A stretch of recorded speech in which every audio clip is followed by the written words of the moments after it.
세상의 모든 책을 다 읽어주는 책 속의 달봉이입니다. 가히 싸울 수 있는지 없는지를 아는 자는 전쟁에서 이길 수 있고, 우세할 때와 열세할 때의 용병을 아는 자는 전쟁에서 승리하며, 상하가 같은 마음을 가지면 전쟁에서 승리하고, 깊은 사려로서 생각 없는 적을 맡는 자는 반드시 전쟁에서 승리하며, 장수가 유능하고 임금이 간섭하지 않는 자는 이긴다라고 말하였다. 조직을 이끄는 세 가지 수단으로는 의미, 이익, 감정이 있습니다. 그래서 뛰어난 리더는 머리로는 이상의 깃발을 세우고, 입으로는 감정을 이야기하며 손으로는 실질적인 이익을 주는 사람입니다. 이상과 가치관이 없으면 뛰어난 인재를 격려할 수 없고, 실익과 대우가 없으면 보통 사람을 격려할 수 없으며, 감정이 없으면 주위의 측근을 격려할 수 없습니다. 눈앞에 산이 두려운 것이 아니라 마음의 길을 잃어버리는 것이 두렵다라는 말이 있습니다. 경험이 부족한 젊은 사람이 처음 사업을 시작하면 흔히 어쩔 줄 몰라 허둥대곤 합니다. 특히 좌절을 겪거나 의욕이 꺾이기라도 하면 넋을 잃고 자신이 어디로 가고 있고 어떤 선택을 해야 할지를 알지 못합니다. 사실 사업을 시작하는 단계에서는 어떤 문제를 만나는가가 중요한 것이 아니라 문제를 어떻게 사고할 것인가라는 사유방식이 더 중요합니다. 현대의 관리 전문가들은 이런 사유방식에 4가지 단계가 있다고 말하고 있습니다. 첫 번째 강점이 어디에 있는가? 두 번째 약점은 어디에 있는가? 세 번째 외부의 기회는 무엇인가? 네 번째 외부의 위협은 무엇인가? 성공한 사람은 이 사항의 근거에 형세를 판단하고 도전에 대응하며 기회를 붙잡습니다. 현대의 관리학은 이 방법을 SWOT 분석이라고 합니다. 강점, 약점, 기회, 위협의 측면에서 상황을 분석하면 아주 효과적인 전략을 이끌어낼 수 있습니다. 그렇다면 조조에게 어떤 일이 일어났고 그 상황에서 어떤 전략을 택했으며 또 그로 인해 어떤 문제가 생겼을까요? 성공의 관건은 어떤 문제를 만나는 데 있는 것이 아니라 어떻게 문제를 사고하느냐에 있음을 조조에게서 확인해 보겠습니다. 이 글을 시작으로 이번에는 3편의 시리즈로 만들어 볼 생각입니다. 그럼 본문의 내용으로 들어가 보도록 하겠습니다. 공동의 이상과 목표가 있는 조직은 구성원의 마음과 역량을 한 곳으로 모을 수 있다. 하지만 그 전에 관리자가 어떤 행동을 취하느냐에 따라 조직 구성원들이 서로 단결하고 협력하는데 지극히 중요한 영향을 끼친다. 서량을 정벌하는 싸움에서 3군의 통수로서 조조는 놀랍게도 기꺼이 위험을 무릅쓰고 스스로 후방을 엄호했다. 그가 이렇게 한 목적은 무엇이었을까? 현대인은 그 속에서 어떤 깨우침을 얻을 수 있을까요? 손자병법은 승리를 아는 5가지 조건을 강조합니다. 가히 싸울 수 있는지 없는지를 아는 자는 이기고, 우세할 때와 열세할 때의 용병을 아는 자는 이기고, 상하가 같은 마음을 가지면 이기고, 깊은 사려로서 생각 없는 적을 맡는 자는 이기고, 장수가 유능하고 임금이 간섭하지 않는 자는 이긴다라고 말하였다. 오늘날 용어로 말하면 형세 판단을 정확히 하고 전략을 적절히 운용하며 동기관리를 잘하고 상대를 응대할 준비를 철저히 하고 충분하게 권한을 위임하면 승리를 예측할 수 있다는 이야기입니다. 그 가운데 상하가 같은 마음을 갖는 것은 상급자와 하급자, 리더와 부하의 동기가 동일한 것을 의미합니다. 내가 우리가 되고, 내가 생각하는 것이 우리 모두의 생각이 되고, 내가 할 수 있는 것이 우리 모두가 할 수 있는 것으로 변하고, 내가 해야 할 일이 우리 모두가 해야 할 일이 되는 것입니다. 상하동역의 본질은 동기관리라 할 수 있습니다. 동기관리란 무엇일까요? 속담에 돈이 있으면 귀신도 부린다라는 말이 있습니다. 귀신도 돈이라는 동기가 있으면 무슨 일이든 시킬 수 있다는 뜻입니다. 동기관리는 한마디로 적절한 추동은 적절한 행동을 만들어낸다는 것입니다. 조조는 동관 전투에서 마초를 격파하면서 교묘하게 동기관리의 기교를 사용했습니다. 첫 번째 이야기 때로는 아랫사람을 위해 위험을 자처한다. 건한 16년 가을, 조조는 대군을 똑똑하며 동관 밖의 황하를 건너 후에 서량의 마초와 한 수의 부대를 측면에서 공격할 준비를 하고 있었습니다. 조조는 서량 기병들의 전투력이 대단히 뛰어나다는 사실을 동탁과 싸울 때 이미 겪은 바가 있었습니다. 이후 거의 30년이 지난 지금 조조의 나이가 56에 이르렀지만 그는 당시의 패배로 5,000명의 자체병이 서량 기병에 의해 천멸당한 장면을 오랫동안 기억하고 있었습니다. 그래서 조조는 이번 서량 원장에서는 예봉을 피하고 우회하는 전략을 택했습니다. 대부분의 인마가 강을 건너고 황하 남쪽에는 조조와 호위부대 100여 명이 남아 부대의 후방을 엄호하고 있었습니다.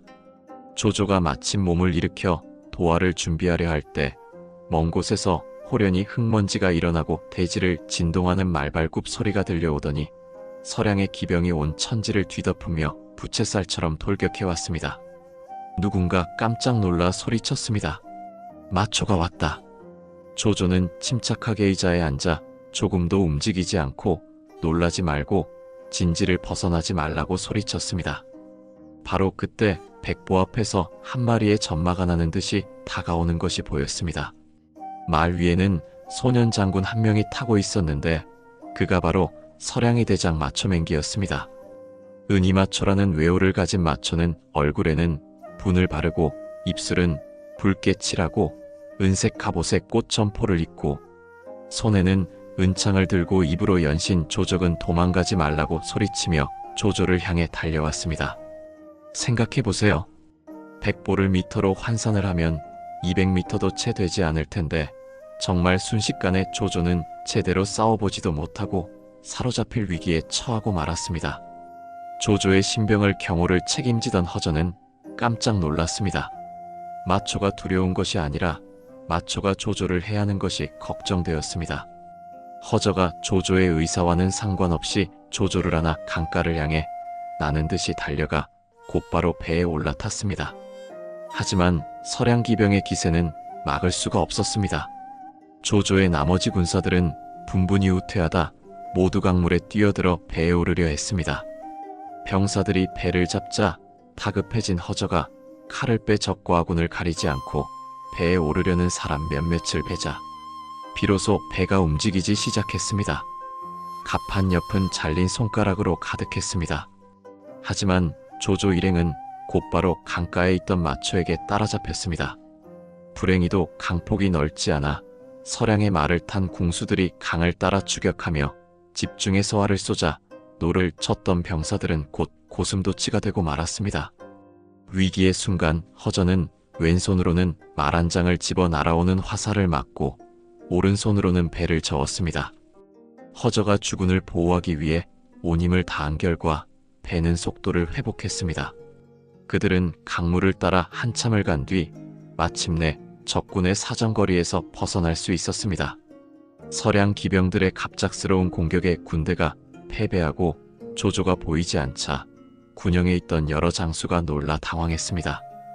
그러다 때마침 조조가 보이자 슬퍼하다 기뻐했으며 혹자는 눈물을 흘리기도 했습니다. 이에 조조가 호탕하게 웃으며 말했습니다. 오늘 하마터면 도적들의 포로가 될 뻔했다. 두 번째 이야기, 군주의 태도가 부하의 태도를 결정한다. 그렇다면 조조는 왜 위험을 무릅쓰고 친히 후방을 엄호했을까요? 사실 3군의 통수권자인 그는 첫 번째로 강을 건너 안전지대에서 전군을 지휘할 수 있었습니다. 그런데도 후방을 엄호한 것은 군의 사기를 높이고 군심을 안정시키기 위한 행동이었다고 할 수 있습니다. 관리학에서는 이를 우두머리 양의 효과라고 합니다.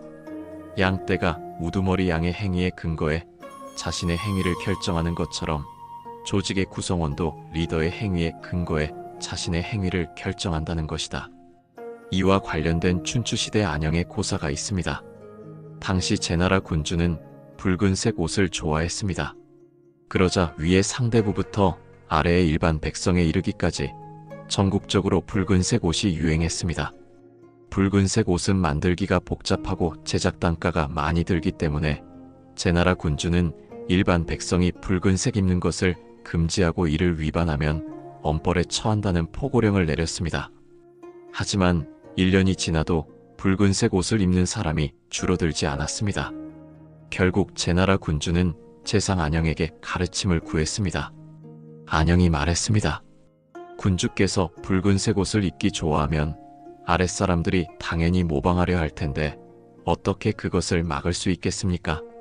만약 군주께서 붉은색 옷을 입지 않고 그런 사람들을 미워하면 그것을 제지할 수는 없어도 붉은색 옷을 입는 사람들이 줄어들 것입니다. 다음 날 제나라 군주는 소박한 옷으로 갈아입었습니다. 조회에 나가 붉은색 옷을 입은 신하들을 멀리하며 자신은 붉은색 옷을 싫어한다고 공언하고 간소한 옷을 입은 신하들을 칭찬했습니다. 한 달이 지나자 붉은색 옷을 입는 사람들이 거의 사라지고 가격도 대폭 떨어졌으며 근검절약하는 사회기풍이 점차 형성되었습니다. 이 고사에서 볼 수 있듯이 리더의 말과 행동은 집행력에 영향을 미치는 중요한 요소입니다. 처음 제나라 군주가 자신은 붉은색 옷을 입고 다른 사람이 붉은색 옷을 입는 것을 막은 것처럼 직원들에게 업무 집행력을 높이라고 요구하면서 자신은 도리어 신문을 보거나 차를 마시며 이를 전가한다면 직원들이 진지하게 일하거나 문제를 해결하려 하지 않을 것입니다. 말할 필요 없이 업무 집행력은 크게 떨어지고 직원들은 아주 피동적인 자세로 일하게 될 것입니다. 그래서 먼저 상사의 문제를 해결해야 직원의 문제도 해결되는 것이고 태도의 문제가 먼저 해결된 후에 방법의 문제도 해결될 수 있는 것입니다. 조조는 지휘 경험이 풍부한 리더였습니다. 그가 두려워한 것은 군대가 강을 건널 때 질서 없이 한데 엉키는 것이었습니다. 우두머리인 자신이 강을 건너 안전한 곳으로 갔을 때 아직 강을 건너지 않은 병사들이 적의 공격에 노출되면 어찌할 바 모르고 서로 앞다투어 도망갈 것이고 그러면 현장을 통제할 수 없다는 사실을 아주 잘 알고 있었던 것입니다. 반면 리더가 앞에서 고생하고 뒤에서 즐기며 병사와 함께 호흡하고 운명을 같이 하며 모두가 안전하게 강을 건너기를 기다린 뒤 자신은 마지막에 건넌다면 그것은 병사들에게 안정제를 주는 것입니다. 그들은 봐라, 대장도 건너지 않았는데 우리가 급할 게 뭐가 있나라고 생각했을 것입니다. 대장이 친히 후방을 지키고 있으니 마음이 가라앉고 더는 허둥대지 않아 도하작전이 빠르고 원만하게 끝날 수 있었습니다. 세 번째 이야기, 스스로 선택하게끔 격려로서 도와야 한다. 용기와 공헌 정신은 어디서 비롯될까요? 바로 리더의 다양한 격려에서 비롯됩니다. 입으로 하는 것보다 더 중요한 것은 행동으로 격려하는 것입니다. 리더가 몸소 후방을 엄호하는 과정에서 조조는 아주 적절하게 행동했습니다. 물론 조조의 이런 행동의 전제는 허저 등의 보호가 있었기 때문입니다. 그렇지 않았다면 조조의 리더십 예술은 오히려 대장이 어리석게 죽음을 자초한 일이 되었을 것입니다. 책략은 반드시 자원과 인력으로 성공을 보장해야 합니다. 조조도 허저, 장압 등 장수들이 보호를 받으며 감히 경군으로 후방을 엄호할 수 있었던 것입니다. 앞서 주위 사람들을 잘 활용해 위험을 방비하다는 주제를 이야기했습니다.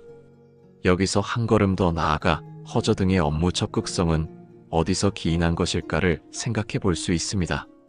그들은 도전적이고 위험한 임무를 어떤 이유로 그렇게 용감하게 수행할 수 있었을까요? 조직은 이끄는 세 가지 수단으로는 의미, 이익, 감정이 있습니다. 그래서 뛰어난 리더는 머리로는 이상의 깃발을 세우고 입으로는 감정을 이야기하며 손으로는 실질적인 이익을 주는 사람입니다. 이상과 가치관이 없으면 뛰어난 인재를 격려할 수 없고 실익과 대우가 없으면 보통 사람을 격려할 수 없고 감정이 없으면 주위의 측근을 격려할 수 없습니다. 이외에도 합리적으로 권한을 위탁해야 부하들이 자발적으로 행동하게 됩니다. 흔히 엄마가 밥을 먹으라고 하면 아이들은 무턱대고 먹지 않겠다며 청개구리 같은 반응을 보이곤 합니다. 아이나 어른이나 주체적, 자발적으로 일하는 것은 좋아하지만 통제나 지휘를 받는 것은 싫어하기 때문이다. 그렇다면 밥을 먹기 전에 아이에게 먼저 손을 씻게 하려면 어떻게 말해야 할까요? 얘야, 어서 가서 손 씻어. 손이 왜 이리 더러워? 손을 씻지 않으면 밥을 먹지 못할 줄 알아. 이럴 경우는 아이는 오히려 그럼 나 손 씻지 않을 거야 라고 반응할 것입니다. 이런 역반응 심리의 본질은 그동안 통제된 행위양식에서 자주적인 행위양식을 발전하는 과정이라 할 수 있습니다. 역반응 심리는 아이가 각성하고 있다는 표시고 성장과 성숙의 단계에 들어가고 있다는 표시입니다. 명령하지 않고 깨우치고 핍박하지 않고 격려하는 것은 아이 스스로 일을 하게 만드는 아주 좋은 방법입니다. 훌륭한 가장은 아이가 선택할 수 있도록 기회를 제공하는 사람입니다. 아이를 통제하는 것이 아니라 한편으로는 시범을 보이면서 한편으로는 선택 항목을 주는 것이 기교입니다. 얘야, 밥 먹자. 엄마가 먼저 손을 씻을게. 비누로 씻을지 손세정제로 씻을지는 내가 선택해라. 밥을 먼저 먹을지 죽을 먼저 먹을 것인지 결정하렴. 무엇을 먼저 먹든 상관하지 않는다. 때로는 역으로 아이를 따라하며 그의 선택을 칭찬해야 한다. 시범을 보여주고 선택지를 제공하며 행동을 칭찬하고 모방하는 것은 자주성을 복돋우기 위한 기본적인 동작입니다. 자주성이 있어야 자발적, 주도적으로 자신의 역량을 투입할 수 있는 것입니다. 교육이든지 관리든지 이 점에서는 모두 같습니다. 자발성을 이끌어내는 리더야말로 진정 수준 있는 리더라 할 수 있습니다. 이것을 동기관리라고 합니다. 좋은 관리자는 언제 어디서나 동기관리에 신경을 써 직원들이 마음을 다해 업무에 열중하도록 만드는 사람입니다. 조조는 이 부분에서 고수였습니다. 그는 조직을 이끄는 과정에서 내부 관리뿐 아니라 적과의 투쟁에서도 동기관리를 아주 중시했습니다. 여기서 마초와 싸우기 전후에 그가 운용한 효과적인 방법 몇 가지를 이야기하고자 합니다. 조조의 첫 번째 전략은 아랫사람에게 긍정의 동기를 부여하라입니다. 마초를 토벌하기 1년 전인 건한 15년 56세 조조는 양현자명 본지령이라는 글을 발표해 자신의 인생을 총괄했습니다. 혹자는 이 글을 조조의 업무 총결 혹은 업무 상황 보고서라고 이야기합니다. 첫 번째는 국가를 위해 온 힘을 기울인다는 소년입지입니다. 이 때문에 사시로 향리로 돌아가 초연 동쪽 50리 되는 곳에 정사를 세웠다. 가을과 여름에는 독서하고 겨울과 봄에는 사냥하며 밑바닥으로 내려가 진흙탕 물로 스스로를 가리고 빈객이 왕래하는 것을 끊고자 했으나 뜻대로 되지 않았다. 그 뒤 도위가 되었다가 전군교위로 올랐는데 마침내 국가를 위해 적을 토벌해 공을 세우려는 뜻을 세웠다. 후에 봉해지고 정서장군에 임명되어 죽은 뒤 내 묘 앞에 한 나라 정서장군 조우의 묘라 쓰이길 바랐으니 이것이 내 뜻이었다. 두 번째는 비록 실력은 있으나 결코 반역을 꾀하지 않는다는 내용입니다. 만약 내가 나라에 없었다면 몇 사람이 칭제하고 칭왕했을지 알 수 없다. 혹자가 내가 강성한 것을 보고 또 심성이 천명의 일을 믿지 못해 사사로운 마음으로 서로 평하기를 불손한 뜻이 있다고 하며 망령되어 억측하니 나는 이것이 늘 근심스럽다. 제 황공과 진문공이 오늘날까지 칭송받는 이유는 강력한 군사력을 가지고도 오히려 주 왕실을 받들어 섬겼기 때문이다. 논어에서 이르기를 천하의 3분의 2를 차지하고도 은나라를 복종하며 섬겼으니 주나라의 덕은 가히 지극한 덕이라 이를만 하다고 했으니 무릇 큰 것으로 작은 것을 능히 섬길 수 있는 것이다. 세 번째는 진심에서 우러나 한실에 충성한다는 내용입니다. 내 조부부터 내 자신에 이르기까지 모두 친중의 임무를 맡았으니 가히 신임을 받았다 할 만하고 아들 조비의 형제까지 3대에 이르렀다.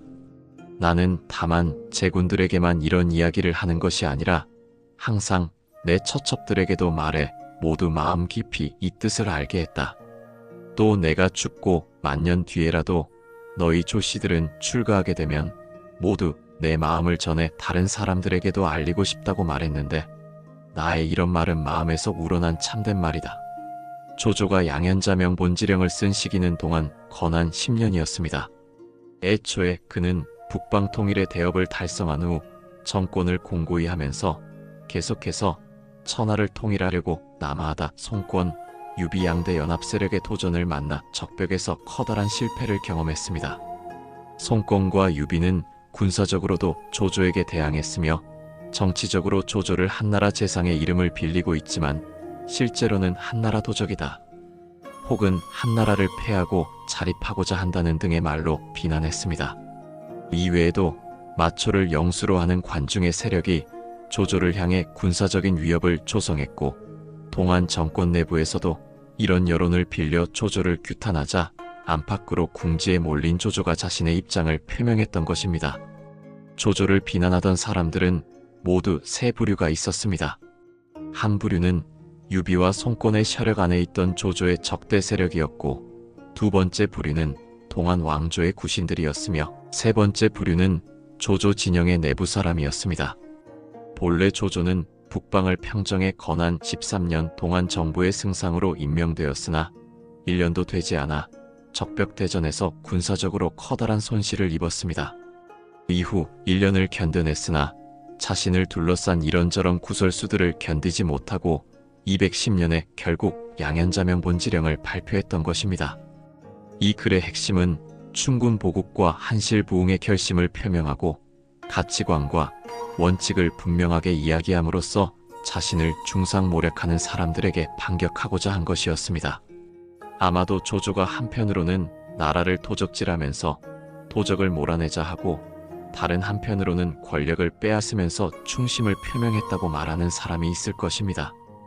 양현자명본지령은 전적으로 그 간사한 마음을 담아 정치적인 수완을 부린 표현이라는 것입니다. 사실 그 이 글에서 정치적인 요소를 배제할 수 없지만 동시에 우리는 이 글과 조조의 관리 성향이 일치한다는 것을 알 수 있습니다.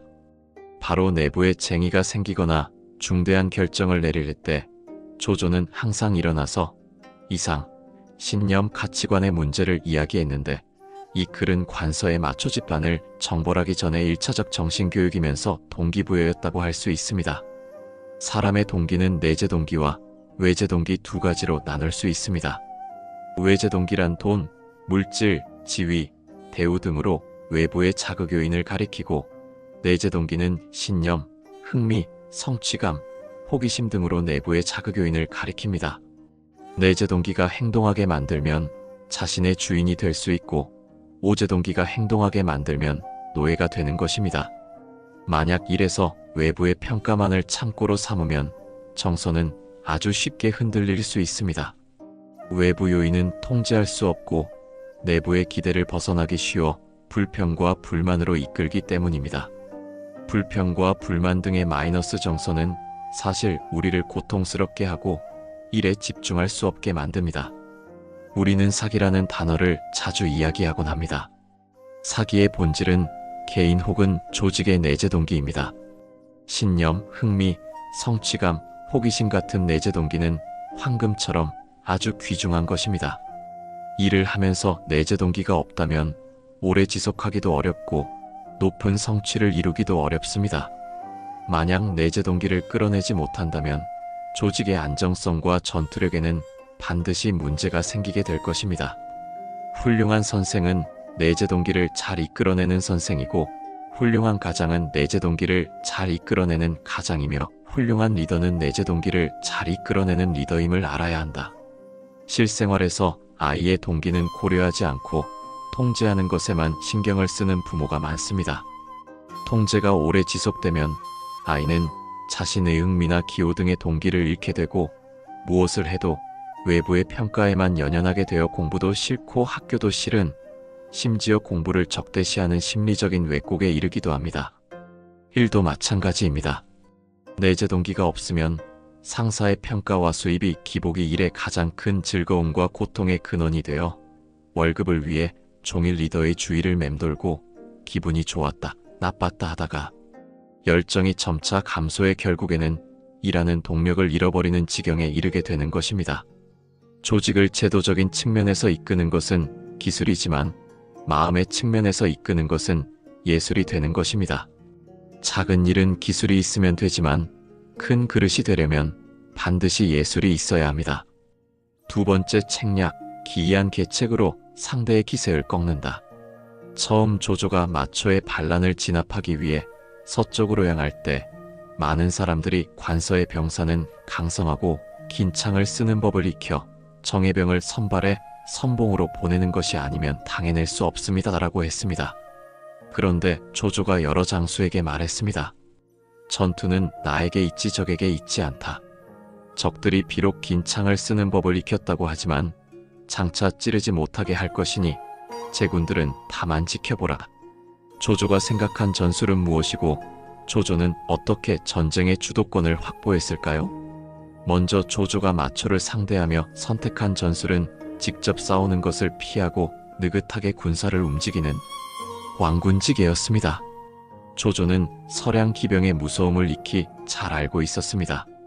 그래서 처음 마초가 반란을 일으켜 동관에 주둔했을 때 조조는 여러 장수를 경계시키며 말하기를 관서의 정예병들은 사나우니 성벽을 굳건히 해 더불어 싸우지 말라고 했습니다. 이는 이후 동관 전투의 기본 전략이 되었습니다. 그래서 정면으로 상대하지 않고 측후방으로 돌아 상대의 이목을 어지럽혔습니다. 그리고 몰래 서황, 주령 등을 보내 밤에 포관진을 건너 하서를 차지하게 했습니다. 그러고는 북쪽으로 황하를 건너고 이어 서쪽으로 황화를 건넌 후 다시 위수남 쪽으로 건너가 적들의 시야를 어지럽혔습니다. 마초 등이 여러 차례 정면 도전했으나 조조는 대응은커녕 지키기만 하고 별다른 공격을 하지 않았습니다. 결국 둔병이 길어지자 마초 등은 사자를 파견해 하서를 할양하는 조건으로 화친을 제안하기에 이르렀습니다. 조조는 그 제안을 거절했습니다. 조조가 채택한 왕군지계의 핵심은 싸움을 질질 끌며 적의 예봉을 피하는 동시에 적의 사기를 와해시키는 것이었습니다. 다음은 적에게 위무를 드러내 사기를 꺾는 정군지계를 사용했습니다. 위수를 건넌 후 조조의 대군은 선봉부대 서왕의 군대와 합쳐 강을 따라 남쪽으로 움직이다가 위수 입구를 막고 있는 마초 연합군과 조우했습니다. 당시 조조는 한수 마초와 홀로 말을 타고 만난 적이 있었는데 좌우에 장수들 없이 오로지 허저만이 조조를 시종할 때였습니다. 마초는 자신의 무예를 믿고 암암리에 앞으로 다가가 조조를 붙잡으려고 했습니다. 하지만 마초는 위수에서 조조를 구한 사람이 바로 허저라는 것을 알고 있었기에 시종하러 온 기병이 허저인지 궁금했습니다. 이에 조조에게 군중에 호치라 불리는 사람이 있다던데 누군인지 물었습니다. 조조가 허저를 가리키자 허저는 눈을 부릅뜨고 마초를 쳐다보았습니다. 허저가 이미 그의 의도를 꿰뚫어보고 있다는 것이 분명해지자 마초는 감히 움직일 생각을 하지 못했습니다. 그 일이 일어난 이후 조조는 허저를 칭찬하며 도적들조차 호치가 있다는 것을 알 줄은 생각하지 못했다고 말했습니다. 며칠수 조조는 많은 의병을 풀어놓고 몰래 배에다 병사를 실어 위수에 진입했습니다. 부교를 만들고 밤에 병사를 나누어 위수 남쪽에 진영을 쌓았습니다. 그런데 강을 건넌 후 조조의 영체는 번번이 마초의 기병에게 돌파되어 곤란을 겪고 있었습니다. 진영을 세우려 해도 강가라 땅에 모래가 많아 보루를 쌓을 수가 없었습니다. 그때 누자백이 조조에게 지금은 겨울이라 모래에 물을 뿌리면 하룻밤 안에 성을 쌓을 수 있다고 제안하였습니다. 조조가 그 건의를 받아들여 성을 쌓았더니 과연 밤중에 얼음성이 쌓였습니다. 다음날 마초 연합군은 그 광경을 보고 깜짝 놀라 신령이 조조를 돕는다고 생각했습니다. 진군지계의 핵심은 자신의 자원과 실력을 보여줌으로써 상대의 동기에 영향을 주고 상대의 투지에 동요를 일으키는 것입니다. 세 번째 선택한 전술은 군사를 움직이지 않고 상대가 지치기를 기다리는 옹군지계였습니다. 조조는 위수 남쪽에서 축성에 성공하자 험지의 의지에 지키며 서량의 기병과 야전을 피했습니다. 이렇게 시간이 흐르자 한수와 마초는 견디지 못하고 어찌할 수 없어 화해를 청했습니다. 조조는 화해 요청을 받아들이는 척해 적들을 안심시키고 적이 방비를 게을리한 틈을 타 불시에 공격해 무찔렀습니다. 세 번째 책략, 적이 이길 수 없는 판을 만든다. 관중에 나가 마초와 싸울 때 조조는 적들이 한둘씩 모일 때마다 기뻐하는 모습을 보였습니다. 적이 모이면 더 강해질 텐데 승상은 왜 기뻐할까? 여러 장수가 이상하게 생각하는 것을 느낀 조조는 다음과 같이 설명했습니다. 만약 적들이 각자 자신의 기반에서 험지의 의지에 굳게 지키면 우리가 하나하나 찾아가 소멸하기가 아주 어렵다. 그런데 지금 적들이 한 곳에 모여 있으니 비록 그 무리가 많아도 서로 복종하지 못하고 군에는 마땅한 대장이 없기 때문에 한 번의 출정으로 일거에 괴멸할 수 있어 공을 이루기 쉽다. 이 때문에 기뻐했다. 토끼는 굴을 3개 만든다고 합니다. 토끼가 굴 속에 숨어 있으면 굴 하나하나를 찾아 토끼를 잡아야 하니 무척 번거로워집니다. 그런데 토끼가 한 곳에 모여 있으면 일망타진할 수 있으니 얼마나 효율적이겠습니까? 조조는 적이 한 곳에 모여 있다 해도 그것은 단지 사람이 많을 뿐이라고 생각했습니다. 관중의 병사들은 연합군이라 결손이 부족하고 지휘체계가 통일되어 있지 않으니 사람 수가 많다고 우세를 이루기는 어렵다고 판단했던 것입니다. 조조는 확실히 똑똑한 사람이었습니다. 그의 형세 분석력과 판단을 아주 적절했습니다. 서량 기병들은 병사 수에서 우위였지만 통일된 지휘체계가 없어 힘을 집중하지 못하고 각자 싸운다는 것이었습니다. 조조는 이 점을 교묘하게 이간계를 사용했습니다. 관서 연합군은 후방이 공격받자 땅을 주고 자식을 인질로 보내는 조건으로 화해를 청했습니다. 모사 가훈은 그들의 조건을 받아들이는 척하라고 말했습니다. 조조가 그에게 어떤 계책이 있는지를 묻자 가훈은 이지이, 즉 그들을 이간시키면 될 것이라고 말했습니다. 관서 연합군의 2 기둥마초와 한수 사이를 이간시켜 각계격파하는 전략을 제시했던 것입니다. 조조는 그 말을 금방 알아듣고 연합군의 요구를 승낙했습니다. 그렇게 한수가 대표로 조조와 만났습니다. 조조는 한수와 만나 화해의 조건이나 군사적인 일은 일체 이야기하지 않고 단지 낙양에서 알고 지냈던 지난 일에 대해서만 이야기하며 손을 부여잡고 즐겁게 웃었습니다. 적들이 두렵기도 하고 호기심도 생겨 조조가 어떤 사람인지를 보러 나왔습니다. 조조는 웃으며 그들에게 말했습니다. 그대들이 나 조조를 보고자 하는구나. 나 또한 그대들과 다를 게 없다네. 눈이 4개 달린 것도 아니요 입이 2개가 있는 것도 아닐세. 단지 지혜가 조금 많을 뿐이네. 조조와 만나고 돌아온 한수에게 마초가 조조와 무슨 이야기를 나누었는지 물었습니다. 한수는 사실 그대로 별다른 말이 없었다고 했습니다. 이에 마초를 비롯한 주의 장수들은 한수가 조조와 암암리에 내통하는 것은 아닌지 의심했습니다. 다음날 조조는 일부러 글자를 없애거나 고친 편지를 한수에게 보냈습니다. 이 서신을 본 마초 등 주위 사람들은 한수가 조조와 내통한다고 더욱 의심하게 되었습니다. 이간책이 어느 정도 효과를 얻고 있다고 여긴 조조는 마침내 결정의 날을 정했습니다. 조조는 먼저 가볍게 무장한 병사를 보내 연합군을 도발하고 전투가 혼전을 계속하자 최종적으로 정예부대인 호표기를 출동시켜 연합군을 협공에 크게 무찌르고 성의희감 등을 베었습니다. 한수와 마초는 양주로 양추는 안정으로 달아났습니다. 동관 전투는 그렇게 끝이 났습니다. 마초와 한수의 조합은 사나운 말의 조합처럼 처음에는 조조가 직접 맞상대하기 꺼려할 정도로 위풍당당했는데 왜 이 관계 하나로 취약하게 깨졌을까요? 여기에는 이 둘 사이의 과거가 연관되어 있었습니다. 과거 서량의 장수였던 마등과 한수는 이각과 곽사의 난리를 틈타 양주 지역에서 각자 패자 노릇을 하고 있었습니다. 하지만 지방과 이익을 분배하는 과정에서 두 사람 사이에 갈등이 생겨 몇 차례 싸우다 한수가 마등의 처를 죽이는 일까지 생겼습니다. 마등의 가족이 한수에게 살해되었으니 연맹이 튼튼하지 않았음은 금방 알 수 있을 것입니다. 두 사람의 연맹은 임시였을 뿐 어떤 운명 공동체라는 감정적 기초가 없었습니다. 조조는 이 점을 정확하게 간파했던 것입니다. 불과 5달도 되지 않아 조조는 대승을 거두었습니다. 그는 관중에서 할거하던 강력한 군벌을 격파해 그들이 더는 연합에 반항하지 못할 정도로 세력을 크게 삭감시켰습니다. 훗날 조조는 한 발짝 더 나아가 양추의 항복을 받았으며 하우연을 보내 장안을 지키게 하고 서황, 장압을 보내 한수를 평저하게 했습니다.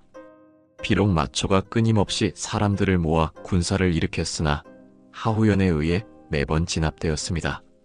결국 마초는 한중의 장로에게 도망가 객장 신세로 전락하고 말았습니다. 이후 조조도 건한 17년 5월 일찍이 업성에 연금하고 있던 마등 일가를 살해했습니다. 이로써 관중 지역은 완전히 평정되었고 더는 조조를 상대할 적수가 없게 되었습니다. 마초의 관점에서 한수와 마초 연합이 패배한 주요 원인을 분석해봅시다. 첫째, 서량 지역의 연합군에는 핵심적인 리더와 통일된 지휘체계가 없어 군령이 혼란스러웠습니다. 둘째, 작은 승리로 적을 경시하다 제대로 방비를 하지 못했습니다. 셋째, 연맹의 가장 중요한 기초인 상호 신뢰가 부족했습니다. 물론 이런 요인은 한수와 마초 연합의 문제이기도 했습니다. 사실은 조조가 조장한 것이기도 했습니다. 삼국지 무제기에는 마초와의 전투에서 사용한 변화무쌍한 전술에 대한 조조의 설명이 기록되어 있습니다. 여러 장수 가운데 하나가 조조에게 물었다. 처음 적들이 동관을 수비하느라 위수 북쪽에 수비가 뚫려 있었는데 하동에서 풍익을 치지 않고 도리어 동관을 수비하며 많은 날을 허비하다 북으로 황하를 건넜으니 어찌 된 일입니까? 조조가 대답했다.